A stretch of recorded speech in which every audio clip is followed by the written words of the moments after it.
అందరికీ praise the lord. ఈరోజు ఆదికాండం 24వ అధ్యాయం 1వ వచనం నుండి 67వ వచనం వరకు చదువుకుందాం. అబ్రహాము బహుకాలం గడిచిన వృద్ధుడై ఉండెను. అన్ని విషయములలోనూ యెహోవా అబ్రహామును ఆశీర్వదించెను. అప్పుడు అబ్రహాము తనకు కలిగిన సమస్తమును ఏలుచుండిన తన ఇంటి పెద్ద దాసునితో, నీ చేయి నా తొడ కింద పెట్టుము. నేను ఎవరి మధ్య కాపురమున్నానో ఆ కనానీయుల కుమార్తెలలో ఒక దానిని నా కుమారునికి పెండ్లి చేయక, నా స్వదేశమందున్న నా బంధువుల యొద్దకు వెళ్ళి ఇస్సాకను నా కుమారునికి భార్యను తెచ్చినట్లు ఆకాశం యొక్క దేవుడును భూమి యొక్క దేవుడునైన యెహోవా తోడని నీ చేత ప్రమాణము చేయించదనెను. ఆ దాసుడు, ఈ దేశమునకు నా వెంట వచ్చుటకు ఒకవేళ ఆ స్త్రీ ఇష్టపడని ఎడల నీవు బయలుదేరి వచ్చిన ఆ దేశమునకు నేను నీ కుమారుని తీసుకొని పోవలెనా అని అడుగగా, అబ్రహాము, అక్కడికి నా కుమారుని తీసుకొని పోకూడదు సుమి. నా తండ్రి ఇంట నుండి నేను పుట్టిన దేశము నుండి నన్ను తెచ్చి నాతో మాట్లాడి నీ సంతానమునకు ఈ దేశమునిచ్చెదనని ప్రమాణము చేసి నాతో చెప్పిన పరలోకపు దేవుడగు యెహోవా తన దూతను నీకు ముందుగా పంపును. అక్కడి నుండి నీవు నా కుమారునికి భార్యను తీసుకొని వచ్చెదవు. అయితే నీ వెంట వచ్చుటకు ఆ స్త్రీ ఇష్టపడని ఎడల ఈ ప్రమాణము నుండి విడుదల పొందెదవు గాని నీవు నా కుమారుని అక్కడికి తీసుకొని పోకూడదని అతనితో చెప్పెను.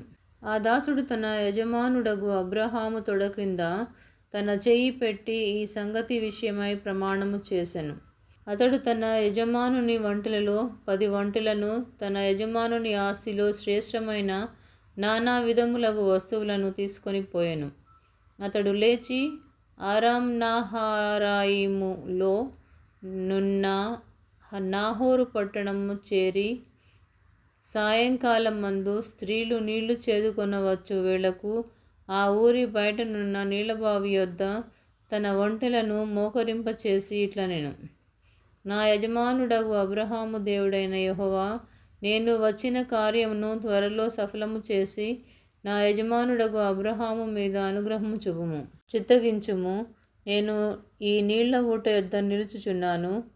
ఈ ఊరి వారి పిల్లలు నీళ్లు చేదుకొనుటకు వచ్చుచున్నారు. కాబట్టి నేను త్రాగునట్లు నీవు దయచేసి నీ కడవను వంచుమని నేను చెప్పగా నీవు త్రాగుము. నీ ఒంటెలకును నీళ్లు పెట్టెదనని ఏ చిన్నది చెప్పునో ఆమెయే నీ సేవకుడైన ఇస్సాకు కొరకు నీవు నియమించినదయుండునుగాక. అందువలన నీవు నా యజమానుని మీద అనుగ్రహము చూపితివని తెలిసికొందునెను. అతడు మాటలాడుట చాలింపక ముందే అబ్రహాము సహోదరుడైన నాహోరు భార్యయగు మిల్కా కుమారుడైన బెతూయేలుకు పుట్టిన రిబ్కా కడవ భుజము మీద పెట్టుకొని వచ్చెను. ఆ చిన్నది మిక్కిలి చక్కనిది, ఆమె కన్యక, ఏ పురుషుడును ఆమెను కూడలేదు. ఆమె ఆ బావిలోనికి దిగిపోయి కడువను నీళ్లతో నింపుకొని ఎక్కిరాగా ఆ సేవకుడు ఆమెను ఎదుర్కొనుటకు పరిగెత్తి, నీ కడవలో నీళ్లు కొంచెము దయచేసి నన్ను త్రాగనిమ్మని అడిగెను. అందుకు ఆమె, అయ్యా త్రాగుమని చెప్పి త్వరగా తన కడువను చేతిమీదికి దించుకొని అతనికి దాహం ఇచ్చెను. మరియు ఆమె అతనికి దాహం ఇచ్చిన తరువాత, నీ ఒంటెలు త్రాగు మట్టుకు వాటికిని నీళ్లు చేది పోయుదునని చెప్పి త్వరగా గాడిలో తన కడువ కుమ్మరించి తిరిగి చేదుటకు ఆ బావిలోకి పరుగెత్తుకొని పోయి అతని ఒంటెలన్నిటికీ నీళ్లు చేది పోసెను. ఆ మనుషుడు ఆమెను తేరి చూచి తన ప్రయాణమును యెహోవా సఫలము చేసెనో లేదో తెలుసుకొనవలెనని ఊరకుండెను. ఒంటెలు త్రాగుట అయిన తరువాత ఆ మనుష్యుడు 1/2 తులము ఎత్తుగల బంగారపు ముక్కు కమ్మిని, ఆమె చేతులకు 10 తులముల ఎత్తుగల 2 బంగారు కడియములను తీసి, నీవు ఎవరి కుమార్తెవు? దయచేసి నాతో చెప్పుము. నీ తండ్రి ఇంట మేము ఈ రాత్రి బస చేయుటకు స్థలమున్నదా అని అడిగెను. అందుకు ఆమె, నేను నాహోరుకు మిల్కా కనిన కుమారుడగు బెతూయేలు కుమార్తెనెను. మరియు ఆమె, మా యొద్ద చాలా గడ్డియు మేతయు రాత్రి బస చేయుటకు స్థలమును ఉన్నవనగా, ఆ మనుష్యుడు తన తల వంచి యెహోవాకు మ్రొక్కి, అబ్రాహామును, నా యజమానుని దేవుడైన యెహోవా స్తుతింపబడునుగాక. ఆయన నా యజమానునికి తన కృపను తన సత్యమును చూపుట మానలేదు. నేను త్రోవలో నుండగానే యెహోవా నా యజమానుని బంధువుల ఇంటికి నన్ను నడిపించెను. అంతటా ఆ చిన్నది పరిగెత్తుకొని పోయి ఈ మాటలు తన తల్లి ఇంటి వారికి తెలిపెను. రిబ్కాకు లాబానను ఒక సహోదరుడుండెను. అప్పుడు లాబాను ఆ బావి దగ్గర వెలుపటనున్న ఆ మనుష్యుని యొద్దకు పరిగెత్తుకొని పోయెను. అతడు ఆ ముక్కు కమ్మిని తన సహోదరి చేతులనున్న ఆ కడియములను చూచి, ఆ మనుష్యుడు ఈలాగు నాతో మాటలాడెనని తన సహోదరి అయిన రిబ్కా చెప్పిన మాటలు విని ఆ మనుష్యుని యొద్దకు వచ్చెను. అతడు ఆ బావి యొద్ద ఒంటెల దగ్గర నిలిచియుండగా, లాబాను, యెహోవా వలన ఆశీర్వదింపబడిన వాడా, లోపలికి రమ్ము, నీవు బయట నిలువనేలా? ఇల్లును ఒంటెలకు స్థలమును నేను సిద్ధము చేయించితినెను. ఆ మనుష్యుడు ఇంటికి వచ్చినప్పుడు లాబాను ఒంటెల గంతలు విప్పి, ఒంటెలకు గడ్డియు మేతయు కాళ్ళు కడుగుకొనుటకు అతనితో కూడనున్న వారికిని నీళ్లు ఇచ్చి అతనికి భోజనము పెట్టించెను. గాని అతడు, నేను వచ్చిన పని చెప్పక మునుపు భోజనము చేయననగా లాబాను చెప్పుమనెను. అంతటా అతడిట్లనెను, నేను అబ్రాహాము దాసుడను. యెహోవా నా యజమానుని బహుగా ఆశీర్వదించెను గనుక అతడు గొప్పవాడాయెను. అతనికి గొర్రెలను, గొడ్లను, వెండి బంగారములను, దాసదాసీ జనమును, ఒంటెలను, గాడిదలను దయచేసెను. నా యజమానుని భార్య అయిన శారా వృద్ధాప్యములో నా యజమానునికి కుమారుని కనెను. నా యజమానుడు తనకు కలిగినది యావత్తును అతనికిచ్చి ఉన్నాడు. మరియు నా యజమానుడు నాతో, నేను ఎవరి దేశమందు నివసించుచున్నానో ఆ కనానీయుల పిల్లలలో ఒక పిల్లను నా కుమారునికి పెండ్లి చేయవద్దు.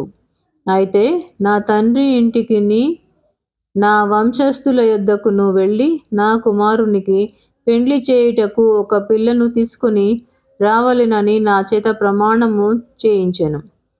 అప్పుడు నేను నా యజమానునితో, ఆ స్త్రీ నా వెంట రాదేమో అని చెప్పినందుకు అతడు, ఎవని సన్నిధిలో నేను జీవించుచున్నానో ఆ యెహోవా నీతో కూడా తన దూతను పంపి నీ ప్రయాణము సఫలము చేయును గనుక నీవు నా వంశస్థులలో నా తండ్రి ఇంట నుండి నా కుమారునికి భార్యను తీసుకొని వచ్చెదవు.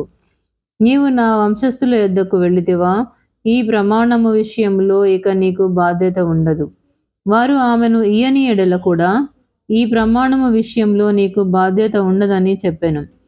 నేను నేడు ఆ బావి యొద్దకు వచ్చి అబ్రాహామును, నా యజమానుని దేవుడైన యెహోవా నా ప్రయాణమును నీవు సఫలము చేసిన ఎడల, నేను ఈ నీళ్ల బావి యొద్ద నిలిచి ఉండగా నీళ్లు చేదుకొనుటకు వచ్చిన చిన్నదానితో, నీవు దయచేసి నీ కడవలో నీళ్లు కొంచెము నన్ను త్రాగనిమ్మని చెప్పునప్పుడు, నీవు త్రాగుము, నీ ఒంటెలకును చేదిపోయుదునని ఎవత చెప్పునో ఆమెయే నా యజమానుని కుమారునికి యెహోవా నియమించిన పిల్లయై ఉండునుగాకని మనవి చేసుకొంటిని. నేను నా హృదయములో అట్లు అనుకొనుట చాలింపక ముందే రిబ్కా భుజము మీద తన కడువను పెట్టుకొని వచ్చి ఆ బావిలోనికి దిగిపోయి నీళ్లు చేదుకొని వచ్చెను. అప్పుడు నాకు దాహమిమ్మని ఆమెనడుగగా, ఆమె, త్వరగా తన కడువను దించి త్రాగుము, నీ ఒంటెలకును నీళ్లు పెట్టెదనని చెప్పెను. గనుక నేను త్రాగితిని. ఆమె ఒంటెలకు నీళ్లు పెట్టెను. అప్పుడు నేను, నీవు ఎవరి కుమార్తెవని అడిగినందుకు ఆమె, మిల్కా నాహోరునకు కనిన కుమారుడగు బెతూయేలు కుమార్తెనని చెప్పినప్పుడు, నేనామె ముక్కుకు కమ్మియును ఆమె చేతులకు కడియములను పెట్టి నా తల వంచి యెహోవాకు మ్రొక్కి అబ్రహామును నా యజమానుని దేవుడైన యెహోవాను స్తోత్రము చేసితిని. ఏలయనగా ఆయన నా యజమానుని యొక్క సహోదరుని కుమార్తెను తన కుమారునికి తీసుకొనున్నట్లు సరి అయిన మార్గమందు నన్ను నడిపించెను. కాబట్టి నా యజమానుని ఎడల మీరు దయను నమ్మకమును కనపరిచిన ఎడల అది అయినను నాకు తెలియజెప్పుడి. లేని ఎడల అది అయినను తెలియజెప్పుడి. అప్పుడు నేనెటు పోవలెనో అటు పోయేదనగా లాబానును బెతూయేలును ఇది యెహోవా వలన కలిగిన కార్యము. మేమైతే అవునని గాని కాదని గాని చెప్పజాలము. ఇదిగో రిబ్కా నీ ఎదుటనున్నది, ఆమెను తీసుకొని పొమ్ము. యెహోవా సెలవిచ్చిన ప్రకారము ఈమె నీ యజమానుని కుమారునికి భార్య అగునుగాకని ఉత్తరం ఇచ్చిరి. అబ్రహాము సేవకుడు వారి మాటలు విని యెహోవాకు సాష్టాంగ నమస్కారము చేసెను. తరువాత ఆ సేవకుడు వెండి నగలను బంగారు నగలను వస్త్రములను తీసి రిబ్కాకు ఇచ్చెను. మరియు అతడు ఆమె సహోదరునికి తల్లికిని విలువగల వస్తువులు ఇచ్చెను. అతడును అతనితో కూడనున్న మనుషులను అన్నపానములు పుచ్చుకొని అక్కడ ఆ రాత్రంతయు నుండిరి. ఉదయమున వారు లేచినప్పుడు అతడు నా యజమానుని యొద్దకు నన్ను పంపించుడని చెప్పగా ఆమె సహోదరుడును ఆమె తల్లియు ఈ చిన్నదాని 10 దినములైనను మా యొద్ద ఉండనిమ్ము, తరువాత ఆమె వెళ్ళవచ్చుననిరి. అప్పుడతడు యెహోవా నా ప్రయాణమును సఫలము చేసెను గనుక నాకు తడవు కానీయక నన్ను పంపించుడి. నా యజమానుని యొద్దకు వెళ్ళెదనని చెప్పినప్పుడు వారు ఆ చిన్నదానిని పిలిచి ఆమె ఏమనునో తెలుసుకుందామని చెప్పుకొని రిబ్కాను పిలిచి ఈ మనుషునితో కూడా వెళ్ళెదవా అని ఆమెనడిగినప్పుడు వెళ్ళెదననెను.